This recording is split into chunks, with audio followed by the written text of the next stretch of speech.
Philadelphia, are you ready? They said, are you ready?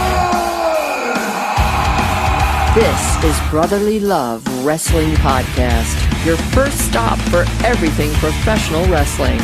So sit back and enjoy wrestling talk at its finest with your hosts, Larry Hall and Joe Corrado.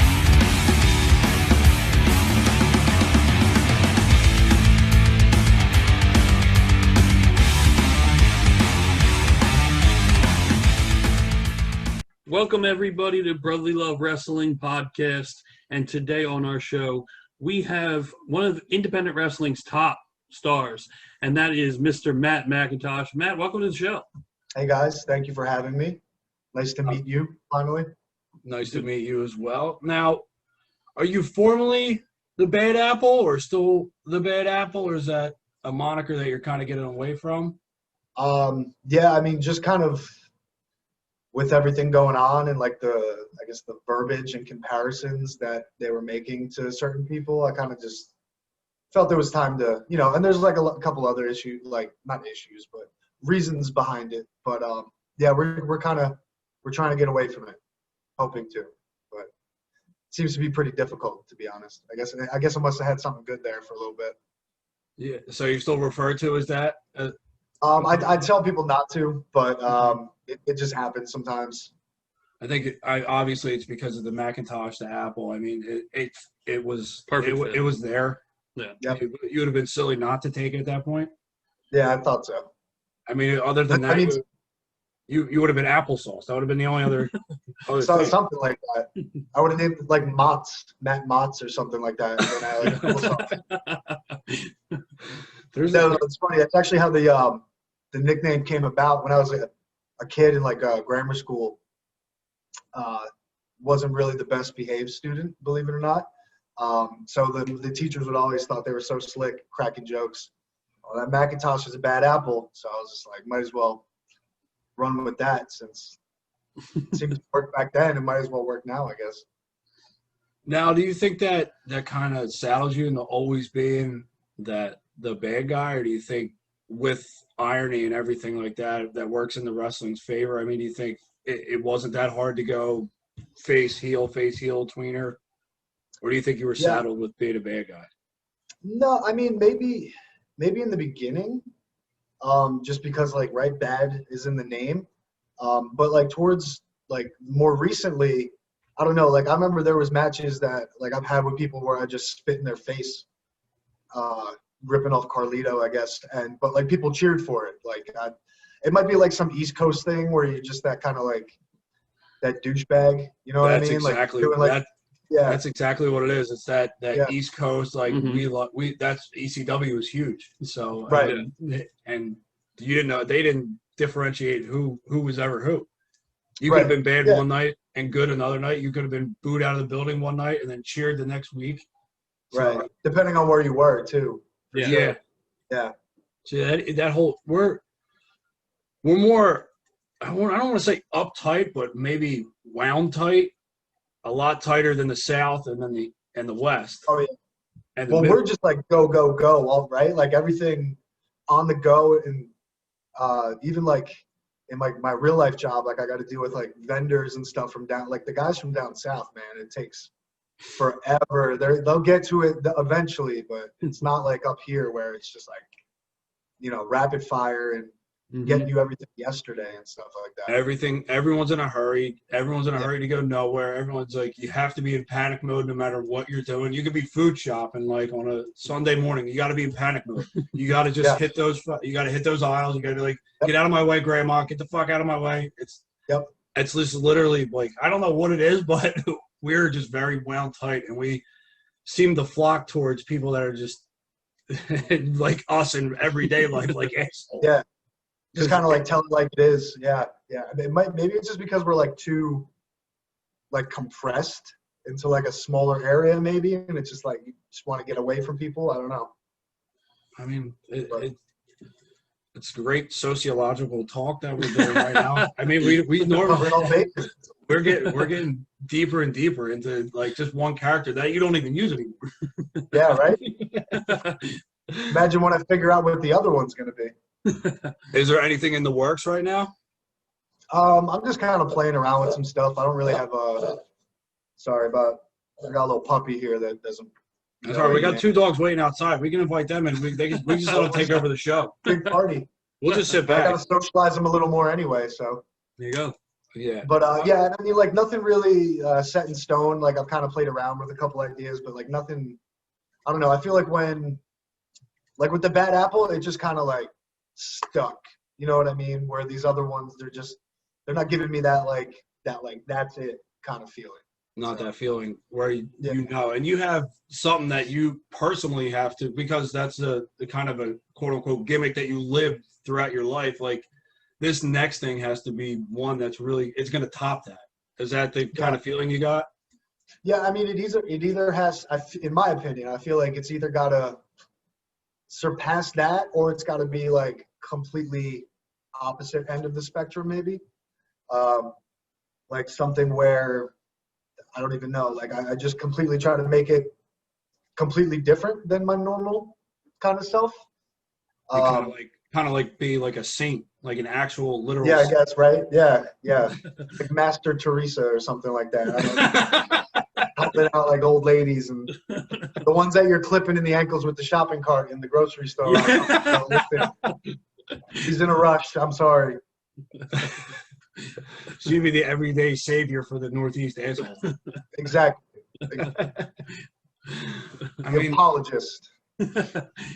Here's the thing though, like wrestling nowadays, anything like that could get over. It's just where and when it's used, and kind of it's almost like if it gets over on social media for independent wrestling. I mean, it's usually independent wrestling, things go viral, and that's how you kind of make your mark. Yeah. Would you say that that's something that you tend to lean on more, or you don't lean on enough, or you feel like you need to do more? I mean, yeah, I mean, the social media, I feel like is pretty huge, right? Because especially now, I mean, like, you know, Jersey, at least we're at, I don't even think we're at 50% capacity for like indoor events and stuff like that. So social media allows you to broaden, kind of cast a wider net. You know, you're reaching people overseas or across the country. So it's a huge tool. I'm just not, I don't know. Social media to me, I guess it's something that I could use more effectively. But at the same time, like social media just kind of pisses me off for the most part. You know, is it something that's, I don't know you personally, but you think that scares people, like to go out with so many different opinions and so many different viewpoints and whatnot, because they're all there and there's a lot of them that are vocal. Does it scare you to put something up and for someone to just completely, like someone that could gain some traction with it and just completely shitting on it, and you could almost ruin your career? I mean, you can make you or break you. I mean, that's kind of happened to me already. So I forget what year it was, but it had to be like 2016, 2017. Battle Club did a cross promotion with kind of Evolve, where they brought in a bunch of the Evolve guys, and they were working with like Battle Club, this company out of New York that I've worked with like since the beginning. And the promoter hit me up. So they used to do, and they still do, like really cool promos where like I'd have to go to like On Location, and they'd have like multiple camera shots and they'd edit it, and it was like real cool. They did one for me and like Darius Carter and a bunch of other guys. So the promoter asked me to film one, and at the time they were kind of partnering with this one guy who ran this other company, and he was kind of like pretty much like a scumbag in my opinion. He would like not pay people, or like pay people not what they agreed to, just kind of didn't pay venues from what I heard eventually. But so I knew it was this guy hit me up. So in classic like myself fashion, I was like, all right, I'm going to stick it to this guy. So I just cut this complete bullshit promo on Ethan Page, and like I probably don't do as much homework as I should either. So I didn't really know that much about him. So there was a couple like misinformation that I threw out there, and this dude cut, it had to be like close to a 10-minute video. just shitting all over and like how bad it was and like what to do, what not to do. And that shit blew up. Like he's got a huge following now. He had probably just as big, if not a little bit smaller than he does now back then. And I just had all these people ripping on me and stuff like that. So yeah, no, it definitely, I mean, anything could catch fire on the internet, you know, anything could go viral. But then luckily the guys from Battle Club, like they were like, all right, like there's two things we could do. We could just leave it at that, or we can come back and shoot something like for real. And we ended up doing that. And I kind of saved face a little bit, but like that was an embarrassing couple weeks, man. For something that I didn't think anybody was going to see whatsoever. I didn't even think that this guy who was essentially like an indie name at the time was even going to like look at it. You know what I mean? Like, and then he saw it and he just like unloaded all over it, like at least a 10-minute video on YouTube. So yeah, that could happen. I don't know if that's what people are afraid of. I mean, as a wrestler, you got to be able to put. I mean, you're fake fighting in your underwear in front of people, right? So like, you can't really be afraid of like putting stuff out there. But it can be. I could see how it would be overwhelming. It's just, I don't know. I feel like social media, not to like bring everything down, but I think it's just like, I think it's gotten too big too quick, maybe, where it kind of encompasses like people's lives. And in my opinion, there's just like so much more outside of it than like kind of fake flexing on Instagram or Twitter. And, you know, it's always a highlight reel for the most part. You never really see the dips that like come with life and stuff like that. So, yeah, I guess I could be better with it for sure. Now, do you think that's what people want to see though? Is the real life? Like I feel like it could be beneficial because it's more relatable. Yeah, right. If you're doing more things in real life and not so much, I mean, it could go either way. If you're just not working a character and you're just doing real life shit, I mean, people tend to like that. I mean, that's why reality TV is so popular. I mean, you basically have reality TV whenever you want it. You just put it up there. Anything that's going on, I mean, people get a view into that. I mean, it could hurt you. But I feel like it would help you. I mean, I guess it's all about how you present it, like anything else, right? So it depends. I guess it depends on what you're putting out there. Like if you're having like a real bad day or something like that, I don't really like. There'll be people out there that'll be there to support you and stuff like that. But like for the most part, I don't really know if anyone really wants to like. Everyone's got problems, right? So the fact that you're using like Twitter as like a diary or a journal or something like that, I don't know. But I definitely see, yeah, it could go either way. But I mean, for me, for the most part, my life's pretty boring. I work, I come home to my dog and my girlfriend, and like I watch Japanese wrestling. Like it's nothing. I don't know. I don't feel like it's like too exciting. You know, I don't really feel like people be. But this is flowing really well because you lead me into another perfect question. Love it. For wrestlers, I mean, we've asked this question in different like forms and whatnot, but as a wrestler growing up, I'm sure you were a fan of wrestling. Yeah. Usually that's how it goes. Do you get to a point, or have you ever gotten to a point of where you weren't a fan anymore? Like, do you grow out of your fandom? Like, do you stop? Now that you're in the business, you see what's going on. Does it change your perception? I mean, yeah, I think 100%. I don't know. I know when I was broken in, like I was broken in by a lot of old school guys. So, you know, the mark term was like super heavy and you did not want to, you know, it's weird. Like once you start training, you end up like looking like I feel like I can't really enjoy a match anymore.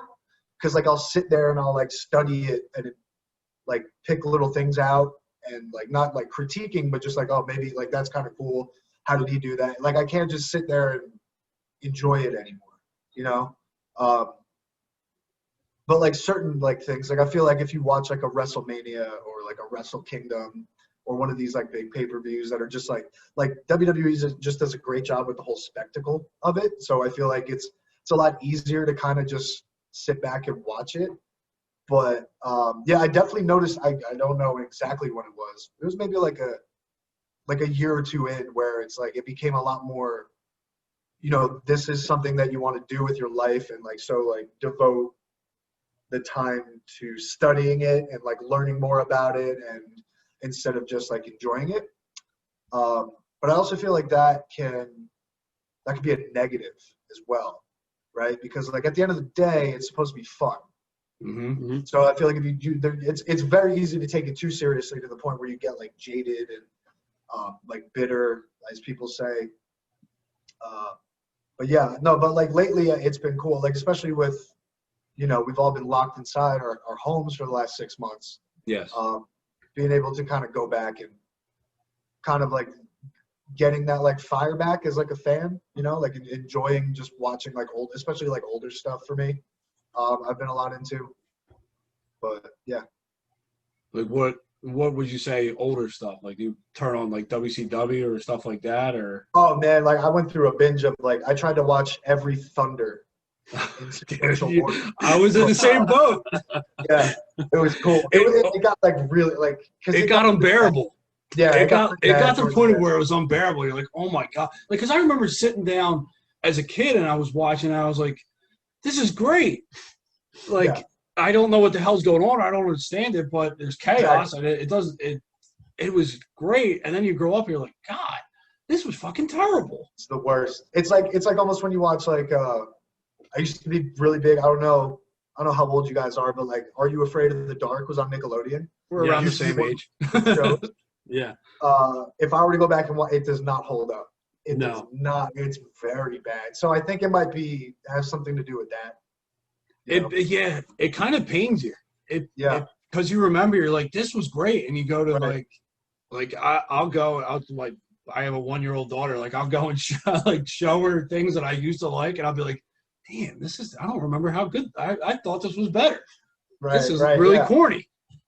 Especially even like friends that like aren't into wrestling. I'm like, all right, you got to watch this, and then I like find myself just being like, listen, back in the day, this was like, you know what I mean? I get it, but like back in the day, this was cool. There's nothing nothing as bad as immediately hyping something up and then immediately having to say you're sorry right afterwards. Yep. Sorry. I thought this was better. Mm-hmm. Yeah, but what is it? I think it has more to do with like the period of life that you were in, right? Like, because like when Thunder was around, like, I didn't have no bills, I didn't have nothing, and it was just hanging out, drinking juice boxes, and sitting on your couch, hopefully staying up past your bedtime, and that was what you remember. It was cool. And you wake up the next morning, you're like, I don't want to go to school. That was trying to fake sick and stuff like that too. I remember doing stuff like that. Mm-hmm. Yeah, especially after like a pay-per-view and you're actually allowed to watch. Like, say, because your parents are paying for it, unless you got the hot box. And in your area, I'm sure you know what the hot box was, just like what we do. Mm-hmm. But not everyone had that. There was a couple cool kids that had the cool, like, freaking edgy parent that was just like, yo, look what I got. My dad just fucking put this chip in the cable box. I'm like, what? He's stealing cable? He's like, yeah, he didn't give a fuck. Right. My friend's dad did it. He was a cop. That blew my mind. I couldn't remember. But he's never going to get in trouble for it. You didn't understand that back then. Oh, true. Yeah, well, no, I had no clue. Well, I figured if a cop's doing it, I must be like, all right to watch it, right? The good guy's doing it so that we can do it. Exactly. That's not how it works. But do you remember, did you ever try to watch the pay-per-views on the channel without buying it? Yeah. And you would literally just be the squiggly, and like you would catch like a glimpse of something going by, but it was basically just listening to the radio. All the time. I remember this vividly, having the freaking cable box that we're talking about. I got lucky and I got the pay-per-view. I got it in black and white where it was all visible. Like it had the little lines up top, like the green and black lines, like the neon lines at the top and bottom, but everything was visible, but I had no sound. Oh. Like I had I prefer. That's what I'm saying. Like, I got it. This is cool, but you miss everything not hearing it. Yeah. Like you have to hear it, especially back in that time when it was everyone going crazy. Like, the calls and everything. Yeah, the calls were what made those moments. Mm-hmm. Yeah. That's what gives you the goosebumps because they're saying how you feel. Right. Yeah, so like amplifying everything going on. It's I definitely think I would prefer to just listen. Mm-hmm. Yeah. Yeah, I agree. Because I mean, if you've seen it before, that means you have the visual already. Like if you've seen The Rock and Austin separately, you can visualize what Right. you're seeing. Mhm. Like you know what they look like. It's not like you've been 100%. blind your whole life and you're just picturing these people. Like I wonder what he looks like. Right. Right. So That's pretty. the cable lords were playing devil's advocate with me, and it was interesting to say the least. So how did you just like watch it with no sound? Like, did you do your own like commentary? Were you like making it up like in your head as you were going? Do you remember? I watched it, but it was just like I remember watching it and being happy at the time, getting to see it. Like I felt like I cheated the system and something like, but then now I look back on it, I'm just like, they really didn't do me a solid on that one. Like because you buy the network and you have the network where you've heard it on YouTube or you've seen it after the fact years later. You're like, damn, like that's what I missed. Yeah. Because it's not like you had that instant gratification where you can go online and watch the replay, or you can go on your app and watch. You had to wait until you either got the VHS from Blockbuster or West Coast Video or something, like it came out, and that's how you watch it. And Right. Or you had to buy the replay for like $10 less than the live one, which was like bullshit.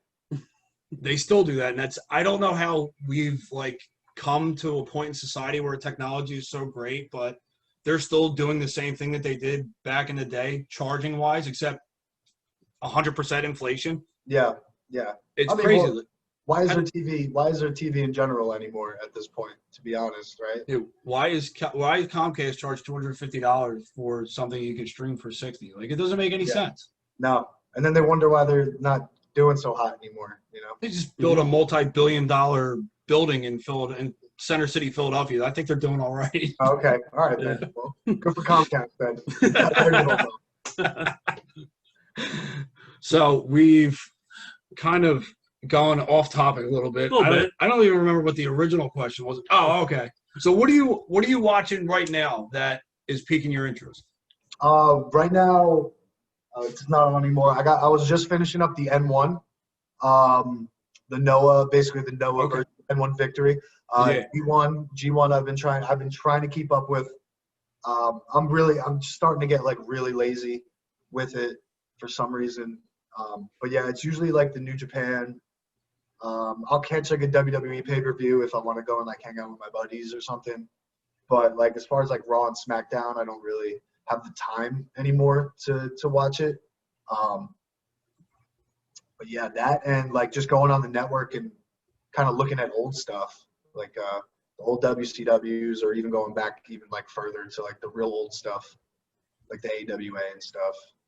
I'm glad you said that because I find myself normally in the same boat where it's not like mainstream. It doesn't have the hook anymore. Like I'll go back and I'll watch old stuff, but I'm more interested in the independent scene and trying to like, it's almost like, I don't want to say discover someone new, but just for myself, discover, like, I'm more interested to see what else is out there. Like as a kid, you were limited to, I mean, for us, I mean, if you were a tape trader and all that, you like got really into it, but for the most part it was just what was easily accessible, which was WWF and WCW. But I feel like now that I'm older and I have the ability, like I can afford to do all this, like I have my own money now, I can get all these different apps and see all this stuff that I've never seen before. I find myself doing that because it was never easily accessible. Now everything is.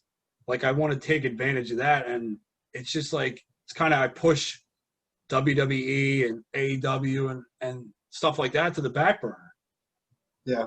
Which is weird because everyone's talented, but it's just I feel like I've almost grown out of one thing and into another. Well, that's something I learned too once I started like on the indies and on the independents is like, I don't know, there's something about like the grittiness of it that's just like cool to me, and that like the whole like DIY, like the like the punk rock feel of everything. I don't know, like I just prefer it for some reason. I think it's like another reason why I like college football better than the NFL, because like these guys they're hungrier, they're like playing for something instead of like. I mean, and I would do the same thing. Like the longer you play, the more you get paid up in like the NFL, and WWE. So like like you see people do dumber stuff trying to get like hype and like buzz around their name. You know what I mean? And it's just like cool. I just think it's cooler to watch. Yeah, I agree. Plus, there's just on the indies, it's just there's a flavor for everybody, especially with like IWTV and like Powerbomb and Fight and all these other streaming services. Like, you could literally like you could be into like the weirdest stuff, and then like they have like Kaiju Big Battle on one of those probably, you know, and that's awesome. I got to wrestle for them once, and it was amazing. And it's just a bunch of monsters fighting in the middle of a ring with like small buildings around. It's just like whatever you want, you could probably find it on the indies somewhere. Yeah, I mean, and you kind of are, I want to say less forgiving, but you're more understanding. Like, you're not going to get the theatricals and the big time production. It's more like, you know what you're getting into. Like, you're not expecting some perfectly put together like spectacle like a WrestleMania. You're looking for people that are doing cool shit, like you said, things that you don't get to see on TV because, I mean, people, they play it safer. Right. Because they have a lot more to lose. In a sense, like money-wise, they have a lot more to lose out on. I mean, obviously, if you get hurt on the indies, you have a lot to lose too, because if this was your main job, then you can't do that, and you have nothing that you can do for an extended period of time. But, I mean, I feel like there is a lot more risk-taking. I feel like one show can give you every different style. Like, you can get everything on one show. Like, one independent show can give you everything that you look for. You can get strong style, you can get technical, you can get high-flying luchador, you can get women's match, intergender. You get everything in one place. And I think that's one of the other things I like about it. Yeah, a guy, I work for this promotion called, probably you guys have heard of it, like WrestlePro up in Galway. Yeah. So that was one thing that Pat Buck would always say, like a good indie show should be like a circus, essentially, because you want to have your trapeze artist, you want to have a little bit of every. You want your comedy, you want your clowns in there, you want your lion tamers, guy breathing fire. Like, if you cast the widest net, you're going to be able to draw in the greatest amount of people. You know, so I think that's just smart. To be honest, it's almost like if you were to try and put together a 2.5 to 3.5 hour one long story. I mean, it works for movies, but you're talking about the top tier actors that are doing this. You can't expect wrestlers to be able to hold like a 3.5 hour wrestling play of all the same story. I mean, it's harder, especially with people's attention nowadays. It's harder because people have no attention span. What I come to realize, I'm part of that as well. Like, you have to do something. It's almost like you need those ooh and ah moments of like something new. Yeah. But then if you have a show filled with all those ooh and ah moments by like third or fourth match, they're still not going to get, you know what I mean? You've seen it all.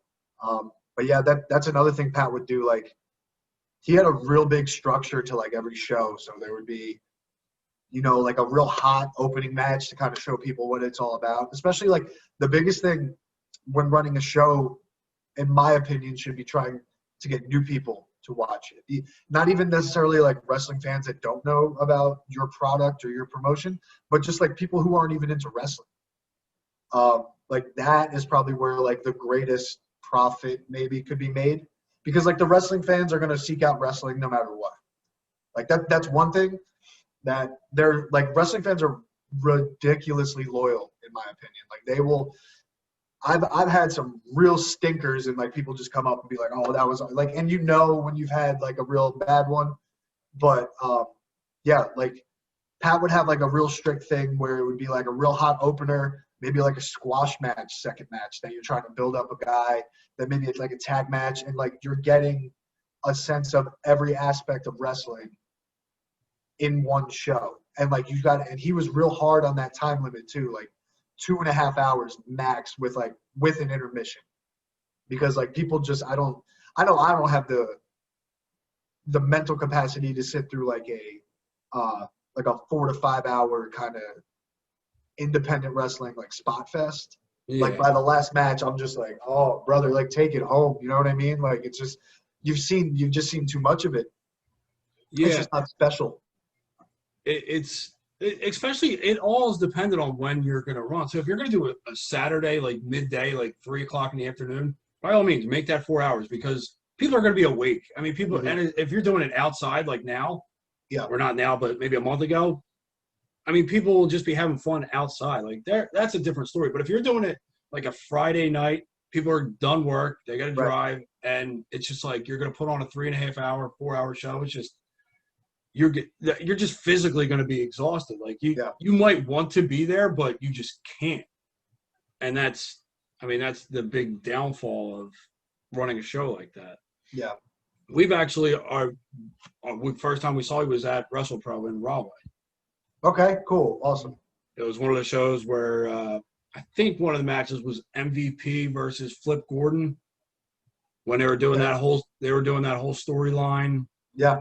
For AEW, or not AEW, but All In and all that shit. Oh, with Cody? And they had the bear. Yeah. Mm-hmm. Yeah. So that was the first time we were up to Rahway, and you were on the card. And I remember, you said you did majority of your work for WrestlePro? Yeah, I would say. I mean, like I've done like a lot of like local kind of companies. But yeah, I would say WrestlePro. People would say that that's like the home promotion. So, but yeah, that's where I do the majority of my good work, I'd say. Now, are you still currently working with them? Yeah. I actually just got back from Alaska with them. That's right. Yeah. That's why last week wasn't going to work. You were over in Alaska. Yeah. On Monday, right? 4 hours behind you guys. Wow. How long is that trip? It's like I would say just flying, it's like a 13-hour travel day. Jeez. And what we did this time though was like a straight sprint. So we landed in Anchorage. Then we had to take a 3-hour car ride to the Saldana, which was where the first show was. Kind of hung out there. I ended up being up for like 26 hours at that point because like we got to the bar and like started eating and hanging out and having a good time. Then we did that show. Had to drive 3 hours back to Anchorage and do another show there. And then we had to be up at like 5 for a flight back home. It was fun. Now, I mean, I always say that the wrestling life, like it's a completely different animal than what normal people go through in a weekend. It's almost like it's like a party. It's like a partier's lifestyle. Yeah. Like you're in Vegas. Yeah. Like almost that lifestyle where you're just on the move all the time. You're up for hours on end, driving to places. Yeah. Going to towns. I mean, Alaska is a completely different story. Yeah, that was a long weekend. I went to Alaska for a weekend, essentially. Was that your first time there? No, that was the third time. Now, do you get to do touristy shit while you're out there if you have the time? So, like the first time we went was last April, I think. And that one, me and a bunch of the guys, like we stayed out there for like a week. We got an Airbnb. We were able to get there early and kind of do all the touristy stuff. And then the second time we only went like half the week early to just kind of relax and stuff like that. So like we've had time to like kind of check everything out. This one was just the only one that was like a straight sprint. And then I think Kevin's trying to do in the April coming up, he wants to do like 5 shows in 8 days. And one of the shows is on this island called Kodiak. So you're going to have to drive the ring truck onto a ferry and then ferry 8 hours to get to the island. So that sounds like a show I might not. Where is the island at? I think it's just like right off. I forget. I think it might be off of like the northwest tip of it. Of Alaska? Yeah. It's like a little small kind of. Yeah, it's going to be a hell of a trip. I don't know geography that well, so I don't know if it is. So if anybody from Alaska is watching, I apologize. But yeah, that's a hell. Just like 5 shows in 8 days. Because for me personally, it's the driving that jacks my body up more than anything. Because you're sitting still for so long. Exactly. Especially after like you just wrestled for 10, 15 minutes and you're all warm and your body's all out of alignment because you're taking stupid bumps. And then you got to sit in the car for 6 hours. I could barely even stand up. I do this and I'm hurting afterwards. Yeah, I bet. Yeah. This is only an hour. But yeah, I can only imagine. Now, you've been doing work with Synergy Wrestling as of late, correct? Yep. Now, Synergy, I mean, I've watched a bunch of their shows. We've talked to Colin and got his vision and what he wants the shows to be like. It does seem like they're doing things that aren't typically done on any other indie shows. Like he's running storylines. He's kind of keeping things interesting that way. Like you normally, if you're running an indie show, there's very few storylines that are ran. It's kind of just like you put these dream cards together nowadays. So how has it been working for Synergy, and what have you seen that's been different than you've normally done? I've had a really cool time. I'm personally one of the people that think that, like, I'm a big proponent on like long-term storylines. One of my friends got me like back into Progress like 2 years ago, and I ended up watching like from chapter 1, and I just like went all the way through, and it would just be crazy that you'd be on like chapter like 50 something, like their 50th show, and there'd be like a callback to the third show of like something, and like stuff like that's really cool to me.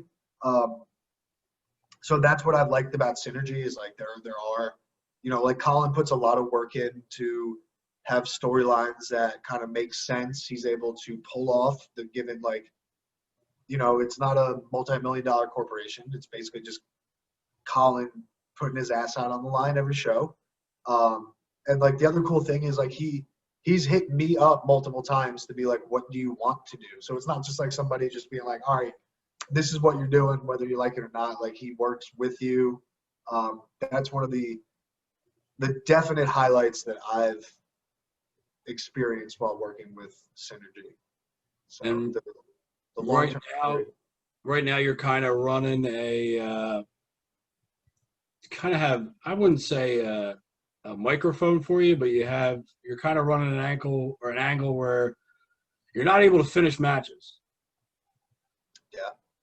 So ever since I lost the title, well, I don't know if it's that. It seems like Nicolas K is just a big douchebag and just can't let me handle my own shit. So this is what I wanted to hear. I wanted to know what this was all about.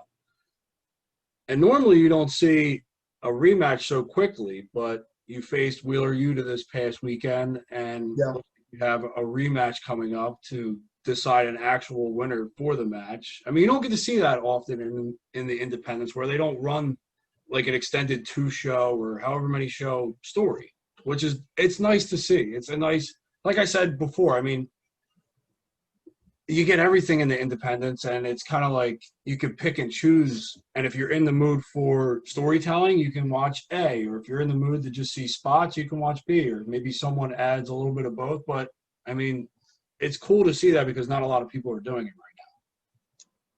Yeah, well, honestly, like this goes way back.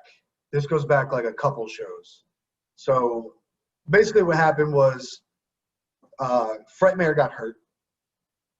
And I think he like broke his elbow or something. He was the champion at the time. So they needed like an interim champion. And I got picked to be in the match.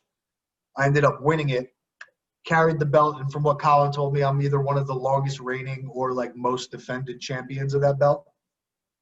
So I end up, Fretmare comes back. He ends up winning his belt back by some fluke or whatever. You want to talk about rematches? I still never got my rematch. So given I'm like naturally a little salty about it. So the next show, Nicolas K somehow becomes like, he basically is like the creative director. He's booking all the shows. And I love the guy to death, but he puts me in a match with Kip Stevens, who up to that point I don't even think won a match in Synergy. So I basically, I came out, I was supposed to come out for the match. I basically came out with my gear bag. I'm in my street clothes. I told him like, I got my money, so I'll go home. I think there was like a dope UFC fight on at the time. I'm like, I'll go home and watch UFC. Like I got paid. I'm good. And told him that I was going to walk out unless he put me in the #1 contenders match. And ever since then, he's kind of had a bad taste in his mouth for me. So like the match against LSG, I mean, the ref didn't see his foot on the ropes. That's got nothing to do with me. In my mind, I won that match, and then Kay came in and restarted it. Same thing with Yuta. Like I messed up my knee in Alaska. I was gonna pull off, decided not to just because, like we're stupid wrestlers and like why heal your injury? Just push through it. So Wheeler knew about it. Just like I would do the same thing. He went after my leg, and then he hit me with like a drop kick from the top rope, like, and it just completely hyperextended my knee. Like it really jacked me up, and I couldn't walk on it. And like Nick Cage just came in and threw in the towel for me, like unprovoked, nothing. So yeah, I mean, this is something that's going back like a couple shows. So how do you get to the point of where you put him in check? I don't really know because he's right now, from what I understand, what Colin tells me is that he's basically like he's pretty untouchable right now. I don't know if Colin owes him something, but yeah, I mean, I don't know. I guess the only thing that I could really do right now is just, I mean, like October 24th, it's me and Yuta again, who was like really good. Like I've seen his work, but like Yuta was really, really good. Like he's a really good wrestler.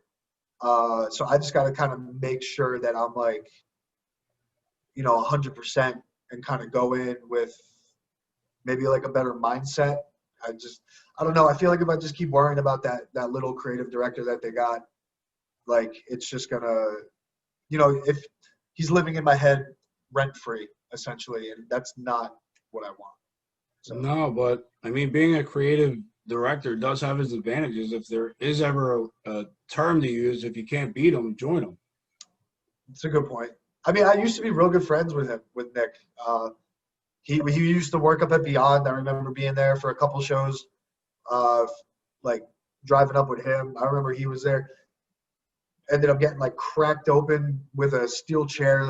I've never seen so much blood in an indie match up to that point.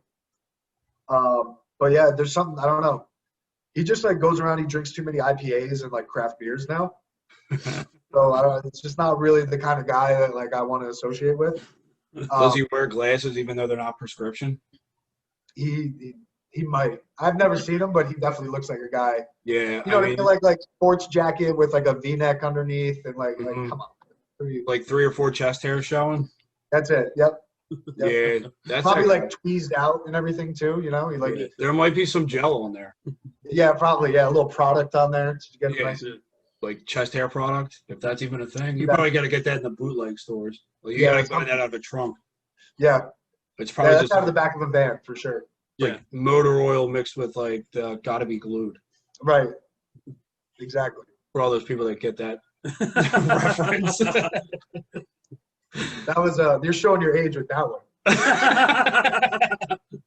Sure. Yeah, sometimes you when you're going out Saturday night, you gotta throw on some gotta be glued and some cool water. Then there you go. Gotta get that Brook right out the door. You gotta get the Brook real nice, those spikes. I mean, you got hair with like mine. Mine, if it's grown out, it just stays in a position. Okay. Yeah, so I mean, I never really needed it. I just did it because everyone else did it. True. Yeah. Well, that was the look back then. You had that like wet. It was like you just got out of the shower look, and your hair had to be like perfect, and no strays could be up. But it was always up in the front. Right to your scalp. You can see right to your scalp. And then when you sweat, it sticks to like right here. And if someone touches you there, they're like, ew, what the fuck do you have in your head?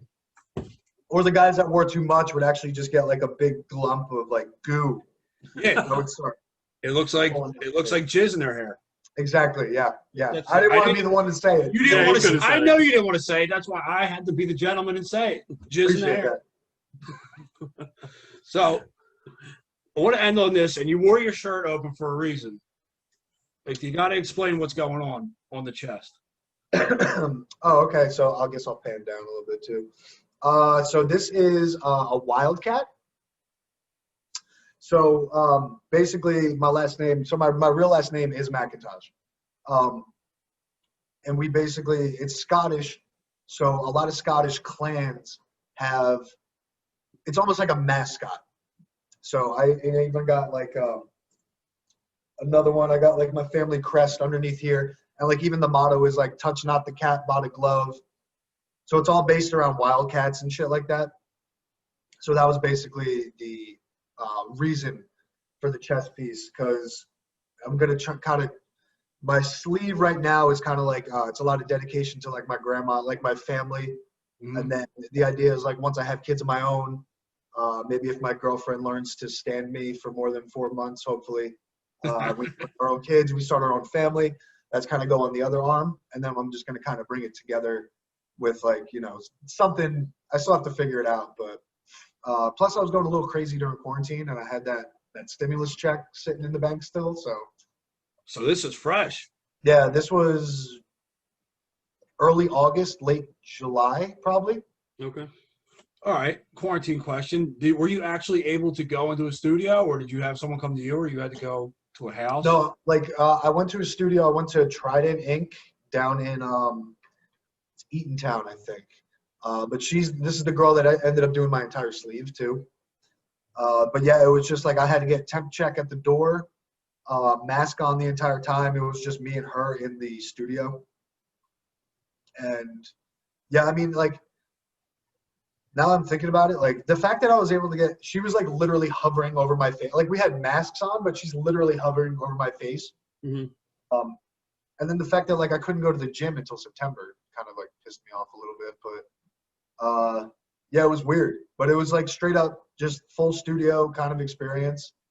It was just me and her. I don't know if that's how the studio is. Like they're only coming in when they have clients. But it was just me and her there. Like the door was locked just in case anyone else tried to come in. Hands had to be washed. Like every time we would take a break or whatever, I'd have to wash my hands and jump back on the table. And I mean, like tattooing itself is like super sanitary. Like if you go to Yeah, I was Yeah. going to say knows that. what they're doing. Yeah. Super sanitary. So, but yeah, it was interesting too, because she told me that a lot of tattoo artists had like a shortage of like supplies, like the isopropyl alcohol and the gloves, because a lot of them Mhm. donated to like the frontline workers and stuff like that.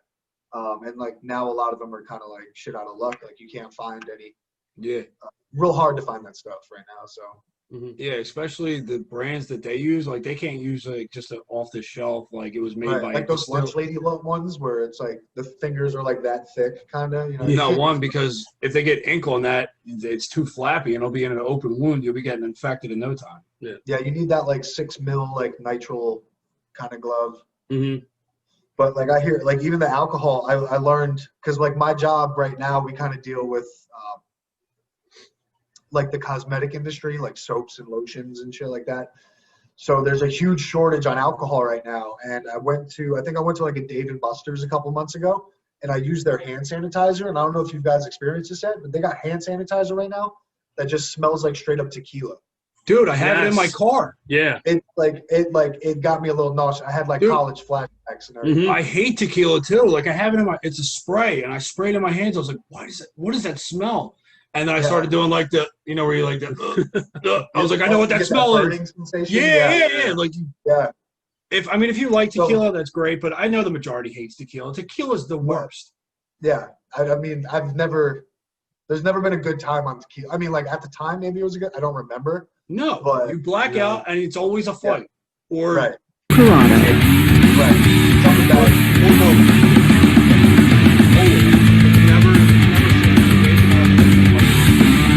Yeah. Welcome everybody to BLWP Wrestling Or like a river or Podcast. something. Yeah, And it's- today it's- on our show, I don't know. I'm like, I'm a whiskey guy personally. Okay. I don't really veer far from what I'm comfortable with either. But yeah, apparently all that type of alcohol. welcome everybody that I to guess just Brotherly Love. constantly smells like tequila, and it must be either all the kinds of stuff or like right now. Welcome everybody with to the Brotherly shortage Love is that Wrestling they're- Podcast. Like, And 'cause you'll get today ones on that'll our smell like show, vodka, too. We Like, have distilleries one are of making Independent Wrestling's top the stars, sanitizer, and that is for the most Mr. part. Matt They're using their McIntosh. equipment, so everything in their equipment smells like the alcohol that they've been fermenting for how long. So the sanitizer Fucking that you years. get, yeah. So the Yeah. sanitizer that you get is the liquor. That's what you smell. Right. Yeah, probably. It's fucking crazy. What a crazy time to just like to be in. Yeah. And that goes Yeah, like for we're living through like really crazy history right now. Yes. Yep. Wild. And if you just look at it on the wrestling end, on what people have had to do to stand out and what people have to gain interest, I mean, it's looked at as like, because there's limited fans or there's no fans or anything, it's looked at as, for the most part, corny, or maybe it's just a reach. But I feel like in a couple years, or maybe like 5-10 years, you're going to look back and like kind of grow like a different appreciation for what people went with and what they decided to do when nothing else was really an option. It was either fold up or do whatever you could. I mean, a couple of like the indie guys have done a lot of what are the cinematic matches? They're kind of cool. Not gonna lie. Like if you got like a good film crew and someone that can really edit, it's kind of cool. And it makes sense considering. I mean, you're like, there's a need for the content, so it's a way to put it out there that's keeping everyone safe, I guess. I mean, obviously, like some things are going to be a little cornier than others, but I don't know. Like the majority of them, I think, are pretty cool. They're like homemade kung fu movies almost. Yes, yeah. So, I mean, it is. It's interesting. It's again, it's like nothing we've grown accustomed to seeing. So everything right now is almost new. Yeah. I mean, it's the same, but it's new because no one's ever had to do this. Right. But yeah, I mean, it's like even better. Like kudos to places like Synergy and like GCW that have kind of figured out to. Like GCW does a really good job, I think, of like the social distancing and enforcing the masks, and because like they were one of the first ones to start running again. I feel like GCW. Yeah. And they kept it strictly to outside venues, so you were able to. Smart. Yeah, you were able to space out. I mean, you weren't right next to someone breathing on someone. You were in open air, and I feel like that was the most containable way. Right. And you scratched that itch that people were fucking going batshit crazy for. Right. Yeah, that's the other thing. Like it's just the longer it stays away, the greater of a need that there becomes for it, because people I mean, I don't know, like some people are like really big fans of some of the TV product. So they're getting it through that. But like, you know, for the guy, like, you know, I think people want to attend live events again. Everyone's just going, like, you know, people just want to kind of get some semblance of normalism, I guess. Yeah. And I feel like once it gets back and rolling again, if and when, but we'll say when. Yeah. I think there's gonna be like a cool little boom again. I think as far as like just you're gonna see a lot of filled up buildings and stuff, which would be cool. It's people are gonna appreciate it more because they haven't had it. And you're not able to see all the people that you've seen before at the shows, and it's going to be like it's going to be like a family setting. Like you're there, you're not there to be an asshole at this point and try and take over a show with a chant. You're there to see the wrestling. Yeah, you're there because it was taken away. Yeah, Mm-hmm. We were spoiled. Every weekend there was a show. No matter where you are, every weekend there was a show within maybe a 50-mile range. So I mean, we got so spoiled and it was taken away like so quickly and out of nowhere. So everyone should have that mentality when it comes back, like full force, where you can actually go around people again. Yeah. So hopefully that's very soon though. Yeah, we can only hope. But Matt, we don't want to keep you any longer than we have. We want to thank you for coming on with us. Thank you guys for having me. It was a lot of fun. Pretty cool shooting the shit. Open door policy. Anytime you want to come back on, anytime you got the time when work slows down a little bit, if that ever happens for you. Hopefully soon. Maybe we'll catch you after the next Synergy show. Sounds good, man. All right, Matt. Thanks so much and have a great night. You too, guys. Thank you.